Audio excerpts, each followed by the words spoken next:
పురాణ కాలం నుంచి కూడా అశోకుడు చెట్లు నాటెను అని చెప్పి ఏ విధంగా మనం చెప్పుకుంటూ వస్తా ఉన్నాము. రానున్న రోజుల్లో భావి తరాలు కూడా భారతీయ జనతా పార్టీ కార్యకర్తలు చెట్లు నాటెను అని చెప్పి ఆ వృక్షాలు అంతింతే వడ్డింతే అని చందాన ఆ చెట్లు ఏ అయితే మొక్కలు ఉన్నాయో ఆ మొక్కలు చెట్లు పెద్ద వృక్షాలయ్యి భావి తరాలు కూడా చెప్పుకునే విధంగా ప్రతి ఒక్క కార్యకర్త అమ్మ పేరుతో ఒక చెట్టు నాటాలి. అదేవిధంగా రేపు రాబోయే రోజుల్లోని ఆగస్టు 5వ తారీఖు వరకు కూడా ఈ యొక్క కార్యక్రమం కొనసాగుతుందని చెప్పి సందర్భంగా తెలియజేసుకుంటా ఉన్నాం. గత ప్రభుత్వం ఏ విధంగా పర్యావరణ పరిరక్షించాల్సినటువంటి ప్రభుత్వం అడ్డొచ్చినటువంటి చెట్లను నరుక్కుంటూ ఏ విధంగా పరదాలు కట్టుకుంటూ పరదాల చాటున గత ముఖ్యమంత్రి తిరిగిన నేపథ్యం మనం చూసాం.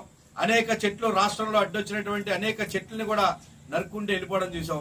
కానీ రేపు రాబోయే భావి తరాలకు మనం ఈ యొక్క చెట్టు దాదాపు 10 లక్షల విలువ చేసే ఆక్సిజన్ అందిస్తుంది రోజుకి అనేటువంటి ఒక నమ్మకం ప్రజల్లో ఉంది. కాబట్టి ప్రతి ఒక్కరు కూడా చెట్టు నాటడం మొక్క నాటడం ద్వారా అది చెట్టే మహావృక్షమై ఫలాలు అందించడం కావచ్చు, ఆక్సిజన్ అందించడం కావచ్చు, ఇలా అన్ని రకాలుగా దోహదపడుతుంది అనేటువంటి ఒక మంచి ఉద్దేశంతోనే ఈ యొక్క కార్యక్రమాన్ని తీసుకోవడం జరుగుతా ఉంది.